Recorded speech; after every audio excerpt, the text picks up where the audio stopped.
अरे भाई साहब, ये चाय का दुकान है, यहाँ दारू नहीं पी सकते हैं, चलिए जाइए यहाँ से। यहाँ परिवार वाला लोग सब भी आता है चाय पीने के लिए। अगर दारू पीना घर जाकर पीजिए।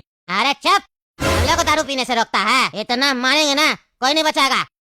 जिसको देखो वो दारू पीने से मना करता है। चाय का दुकान है तो क्या हुआ? तुमको बोले अंडा बॉईल करो, अंडा बॉईल करके दो, ज्यादा बोलता है। अरे ये क्या दादागिरी है? एक तो मेरा दुकान पर आके दारू पी रहे हो, ऊपर से हमको धमका रहे हो। हाँ अरे चाचा 2 कप चाय लगाइए तो हम लोग के लिए। अरे क्या मस्त आइटम है रे, देख ना देख क्या आइटम लेके आया है।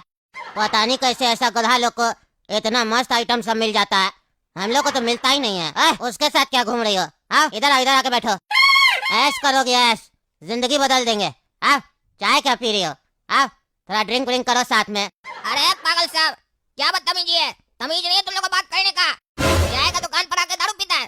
तुमने घर वाला सब सिखाया नहीं है, संस्कार नहीं है? पीना है तो जगह घर पे पियो, चले हैं बाहर पीने के लिए और ऊपर से बदतमीजी कर रहा है। अरे बाबू छोड़ दो, पागल सब है, पियक्कर सब है, मार पीट पर आ जाएगा। अभी हमसे भी बहस हुआ है, ठीक है?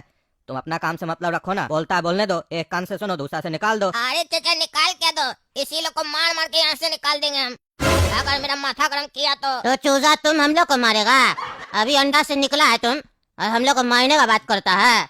हम लोग अंडा खाते हैं, अब तुमको बताते हैं। पहले तुम्हारा धुलाई करेंगे, बाद में तुम्हारा आइटम को पकड़ के बैठाएंगे यहाँ। तुम हमको मारेगा?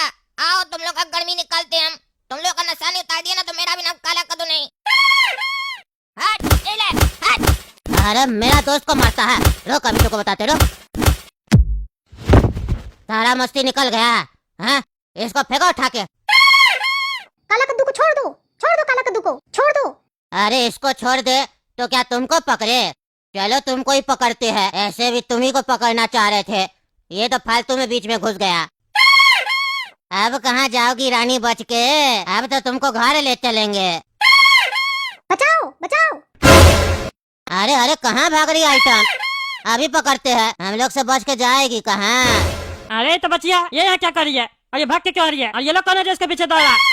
अरे सपना क्या हुआ? पापा हमको बचा लीजिए, ये लोग हमको छेड़ रहे हैं। अरे क्या कर रही हो? इस लोग का इतना हिम्मत तुमको छेड़ा? टकला नेता की बेटी को दिन दहाड़े छेड़ा? क्या रे तुम लोग का इतना हिम्मत? मेरी बेटी को छेड़ता है, रास्ता में दौड़ाता है। अब देखो तुम लोग हम कैसे दौड़ाते हैं। तो अब आइटम को पकड़ने से पहले तुम्हारा भी धुलाई करना पड़ेगा टकला। कोई बात नहीं, पहले तुम्हारा धुलाई होगा, बाद में आइटम को ले जाएंगे। क्या रे मेरी बेटी को आइटम बोलता है तुम लोग? हैं अब तुम लोग बताते हम क्या चीज है? अरे गोली मारो, गोली मारो, ये लोग जिंदा नहीं बचना चाहिए। मारो गोली इस लोग को, दौड़ा दौड़ा के गोली मारो। अरे ये लोग के पास तो बंदूक है, भाग रे भाग।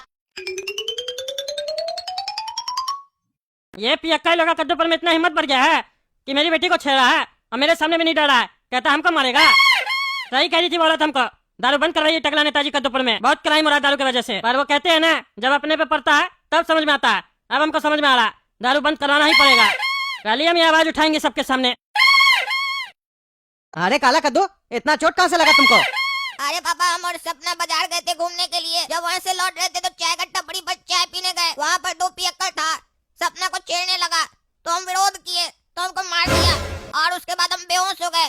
पता नहीं सपना कहाँ गई। अरे इसीलिए ना मना करते हैं, शाम में बाहर नहीं घुमा करो, लफुआ लोग की तरह घूमने लगते हो। देखे ना तुमसे बड़ा लफुआ लोग मार्केट में घूम रहा है, और घूमते हो तो घूमते हो, सपना को भी लेके घूमते हो। सपना को कुछ नहीं ना हुआ, सपना को कुछ होगा तो टकला नेता छोड़ेगा नहीं हम लोग को। अरे वो कैसे पता रहेगा पापा हमको, हम तो बेहोश हो गए थे। चाय वाला बताया कि उसके पीछे गुंडा सब गया था, वो भाग रही थी, इसीलिए सोचे हाथ मुंह धोकर जाते हैं सपना को देखने के लिए कि घर पहुंची है कि नहीं। क्या रे काला कद्दू, क्यों है मेरा घर पे? तुम्हारे चक्कर में आज मेरी बेटी को कुछ हो जाता तो? हैं वो तो हम सही टाइम पे पहुंच गए तो मेरी बच्चियां बच गई, नहीं तो तुम्हारे चक्कर में आज मेरी बेटी के साथ कुछ भी हो सकता था। 1000 बार बोले मेरा बच्चिया से दूर रहा करो, जब हमको घर पे नहीं दिखता मेरा बच्चिया को घुमाने ले जाता है। बोलता है मेरे अंदर बहुत ताकत है, मलाई खाते हैं और 2 आदमी से मार खा जाता है, नकली मलाई खाता है तुम। अरे टकला इससे फालतू बात छोड़ो, हमको बहुत चोट लगा है, खाली हमको इतना बता दो सपना को तो कुछ नहीं ना हुआ, वो तो ठीक है ना, हमको उसका बहुत चिंता हो रहा है। अरे तुमको चिंता करने की जरूरत नहीं है, समझे? उसका बाप अभी जिंदा है, मेरे होते हुए सपना को कुछ नहीं होगा। उस लोग को तो छोड़ेंगे नहीं हम, मेरे नजर में वो लोग आ चुका है, उस लोग को देखो ना कैसे ठीक करते हैं। और कल ही कद्दूपुर में हम दारू भी बंद करवा रहे हैं। टकला ये काम तुम बहुत अच्छा कर रहा है, इसमें हम भी तुम्हारे साथ है, जल्दी बंद कराओ ये दारू वारू, बहुत ही गंदा चीज होता है, घर समाज और जिंदगी सबको निकल जाता है ये दारू। हाँ टकला नेताजी बताइए क्या बोलना है आपको? धन्यवाद स्पीकर महोदय, आपने मुझे बोलने का मौका दिया। मैं उधर उधर की बात नहीं करूंगा, सीधा मुद्दे की बात करूंगा। दरअसल मैं चाहता हूँ कद्दूपुर में दारू बंद कर दिया जाए, बिल्कुल बंद कर दिया जाए। खरीदने वाले, बेचने वाले और पीने वाले तीनों को सजा मिलना चाहिए। अरे टकला नेताजी ये अचानक से दारू बैन का ख्याल आपके माइंड में कैसे आ गया? अरे स्पीकर महोदय, आपको भी पता होगा दारू पीने से कितना क्राइम बढ़ गया कद्दूपुर में। आए दिन कोई ना कोई नशे में क्राइम करते रहता है। हमको बहुत लोग कंप्लेन किया घर पे आके दारू बंद करवा दीजिए। कई लेडीज लोग आई है मेरे घर पे कह के जाती है टकला नेताजी दारू बंद कर दीजिए। मेरा पति दारू बहुत पीता है, घर पे आके लड़ाई पीट करता है। कहती है लेडीज लोग मेरा बच्चा को दूध पिलाने का पैसा नहीं हम लोग के पास, लेकिन पति को दारू रोज चाहिए, रोज पीना है उसको। तब हम उस बात को सीरियसली नहीं लेते थे, लेकिन कल यही घटना मेरे साथ हुआ। स्पीकर महोदय, आपको जान के आश्चर्य होगा, मेरा पड़ोसी है एक लड़का काला कद्दू, वो मेरी बेटी को लेकर बाजार गया था। शाम में वापस आ रहा था, चाय का टपरी में चाय पीने चला गया। वहाँ पे 2 पियक्कर था जो मेरी बेटी के साथ छेड़छाड़ कर रहा था। मेरा पड़ोसी का लड़का को मारा वहाँ पे, और मेरी बेटी के साथ तो कल कुछ उल्टा सीधा हो जाता।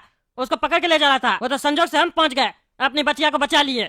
उसके बाद भी हमको धमकी दे रहा था, उसको पता है हम कद्दूपुर का मंत्री है, कह रहा था तुमको मारेंगे, बाद में तुम्हारी बेटी को ले जाएंगे, और मेरी बेटी को आइटम कह रहा था मेरे सामने। आप बताइए, इतना हिम्मत बढ़ गया एसपी अक्कर लोग का। मेरे हिसाब से दारू बैन कर देना चाहिए, बिल्कुल खराब चीज है। उसके जगह हम लोग अच्छा चीज बेचेंगे। अच्छा तो मान लीजिए टकला नेताजी दारू बंद कर देते हैं, उसके बाद भी कोई पीता है या बेचता है तो क्या सजा मिलना चाहिए? सजा के बारे में भी कुछ सोचे हैं आप? हाँ सोचे है ना स्पीकर महोदय, जो भी पकड़ाया गया दारू पीते हुए उसको 2000 का पेनल्टी और 1 दिन का जेल, और जो दारू बेचते हुए पकड़ा गया उसका लाइसेंस कैंसिल, दुकान सील और 1 महीना का जेल और 2 लाख पेनल्टी। और ये सब करने के लिए हमको पुलिस का सहायता का जरूरत नहीं है, इसके लिए अलग हम टीम बनाएंगे, नहीं तो पुलिस वाला लोग का भी मनमानी बढ़ जाता है। अरे वाह टकला नेताजी वाह, ताली बजाए क्या आपके लिए? इतना अच्छा आप डिसीजन लिए। मतलब आपकी बेटी को कोई छेड़ दिया तो आप पूरा कद्दूपुर का नुकसान कर दीजिएगा? अरे इसमें नुकसान क्या है, फायदा का बात है। दारू पीने से बहुत क्राइम होता है, घर परिवार बर्बाद हो जाता है, शरीर भी खराब हो जाता है। हाँ लेकिन उस शरीर को ठीक करने के लिए हॉस्पिटल में कमाई नहीं होता, उससे कितना लोग का घर चलता है, हम लोग को टैक्स भी मिलता है। मतलब आप सब बंद करना चाहते हैं? हाँ तो संठी जी आप बताइए, दारू बैन नहीं होने देना चाहते हैं, क्या कारण है? क्यों आप भी पीते हैं क्या? अरे महोदय, यहाँ पे जितने लोग भी है ना, उसमें सिर्फ टकला नेताजी को छोड़ के सब पीता है, आप भी पीते हैं। मेरा पार्टी में 1 हफ्ता पहले आए थे, आपने पिए थे, 4-4 पैग लगाए थे। अरे ये सब पर्सनल बात यहाँ पे नहीं कीजिए, आप पति बताइए क्या है आपको? अरे स्पीकर महोदय, कद्दूपुर को 70% टैक्स यही सब चीज बेच के आता है, तंबाकू, गुटखा, सिगरेट, दारू। अगर इसी को बैन कर देंगे तो कद्दूपुर को तो टैक्स ही नहीं मिलेगा, डेवलपमेंट कैसे होगा? और ऊपर से टकला नेताजी बोल रहे हैं और खर्चा करेंगे, एक टीम बनाएंगे इसके लिए अलग से। हमको लगता है टकला नेताजी को स्कूल में भर्ती करवाना चाहिए, मैथमेटिक्स कमजोर है इनका, या तो सारा पैसा यही निकालेंगे। अरे बाबू रे, ज्यादा नहीं बोल रहा तुम, हैं? तो समझ के बोलो, तुम्हारा मैथमेटिक्स कमजोर है। जरूरी है गलत काम करके पैसा कमाना? कद्दूपुर डेवलप हो जाएगा, बढ़िया काम करके भी होगा। बाकी विदेश में देखो कैसे काम हो रहा है, वो लोग सिर्फ दारू नहीं बेचता, इतना बड़ा बड़ा कंपनी बना रहा है, टेक्नोलॉजी भी काम कर रहा है। कद्दूपुर में क्या हो रहा है? एक भी प्रोडक्ट बताओ जो मेड इन कद्दूपुर हो, जो सक्सेस हो। कोई भी बनाना स्टार्ट करता है उसको कोई सपोर्ट करता है? नहीं करता है। तुम लोग जैसा लोग खाली लूटना जानता है, किसी को आगे बढ़ने देना ही नहीं चाहता है, इसलिए मेड इन कद्दूपुर कुछ नहीं बन पाया। अब बाद में बोलता है 70% टैक्स तो यहीं से आता है। तुम जैसा मूर्ख नेता सब बैठा है, इसीलिए 70% टैक्स इस सब चीज से आता है। बढ़िया नेता होगा ना मेरे जैसा, तब देखना इस सब से टैक्स कुछ नहीं आएगा। जो सही काम करेगा ना, उससे जितना टैक्स आएगा इस सब से कुछ नहीं आएगा, समझे? फॉरेन में भी पीता है लोग सब, लेकिन तमीज से, लिमिट में। लेकिन यहाँ बेवड़ा बना देते हो तुम लोग, ताकि कोई काम न करे और खाली इलेक्शन के समय पैसा खिला के वोट ले सके। यही है तुम लोग का धंधा, और ये सब हम नहीं चलने देंगे। आप हम कसम खा चुके हैं, दारू बंद करवा के रहेंगे हम। हाँ तो आपका 2000 रुपए पेनल्टी लगाने से, 1 दिन का जेल देने से दारू बंद हो जाएगा? सजा देना तो बढ़िया सजा दीजिए, जो दारू पिएगा उसको 3 साल का जेल, और जो बेचेगा उसको 6 साल का जेल, ऐसा सजा दीजिए। तुम्हारा जो बुद्धि चल रहा है ना, ये बुद्धि मत सिखाओ हमको, समझे? जानबूझ के ऐसा ऐसा कानून सब बता रहे हो ताकि हम बोले तो पब्लिक विरोध कर दे और हम ही को कुर्सी से हटा दे। तुम्हारा राजनीति सब समझते बेटा, हमारे सामने राजनीति मत करना, समझे? बच्चा अभी तुम 5 साल हुआ, यहाँ 20 साल से हम नेता बन के बैठे हैं, और ऐसे भी हम सजा देना चाहते हैं, दारू का लत हटाना चाहते हैं, लोगों का परिवार बर्बाद नहीं करना चाहते, समझे? पता चले दारू में तो 500 रुपया रोज का खर्चा करता था, और ये कानून आने के बाद लोग का परिवार सब कोर्ट कचहरी करता रह जाए और बिक जाए। यही चाहते हो ना तुम? ये सब नहीं होने देंगे हम। और पुलिस वाले लोग का ही मन बढ़ जाए, सबको धमका के लूटे, तुमको फंसा देंगे अगर तुम मेरा बात नहीं माने, पैसा नहीं खिलाए तो। ये सब नहीं होने देंगे, सही तरीके का कानून लाएंगे, सही तरीके से बैन करेंगे। अरे हम और मेरा पार्टी आपका तभी साथ देगा जब आप कड़ा कानून बनाइएगा, अदरवाइज हम लोग साथ नहीं देंगे, विरोध करेंगे इसका, और कानून पास नहीं होने देंगे। सुन लीजिए स्पीकर महोदय, कानून तभी पास होगा जब कड़ा नियम बनेगा, छोटा मोटा नियम से कुछ नहीं होने वाला है। अरे हम रूलिंग पार्टी में, मेरा सरकार है, हम जो चाहेंगे वही होगा। अरे टगला नेताजी सुनिए ना, आप कानून पास करना चाहते हैं, कानून पास कर देते, दारू बंद कर देते हैं, समझे? आपका बात सुने ना, थोड़ा सा संठी जी का भी बात मान लीजिए, आगे चल के हम लोग अमेंडमेंट करना होगा नियम में तो कर देंगे, फिलहाल संठी जी का भी बात रख लीजिए, मिला जुला के चलिए। लेकिन इससे तो मेरा छवि खराब होगा ना स्पीकर महोदय। अरे टगला नेताजी आप पॉलिटिक्स नहीं समझते हैं, कुछ नहीं होगा। आप 20 साल से, तो हम 40 साल से पॉलिटिक्स में है, अभी आपको उतना तजुर्बा नहीं है। मेरा बात मानिए, जैसे बोल रहे हैं वैसे कीजिए। चलिए स्पीकर महोदय, जैसा आप कह रहे हैं वैसा ही करते हैं, लेकिन हमको जल्द से जल्द अमेंडमेंट चाहिए, जो हम बोल रहे हैं वही होना चाहिए। हाँ ठीक है ठीक है। अरे टगला, अब तुमको बताते हैं हम क्या चीज है। दारू बैन करेगा, आधा से ज्यादा ठेका मेरा आदमी चलाता है, तुम मेरा बिजनेस पे लात मारेगा, तुमको बताते हैं हम क्या चीज है।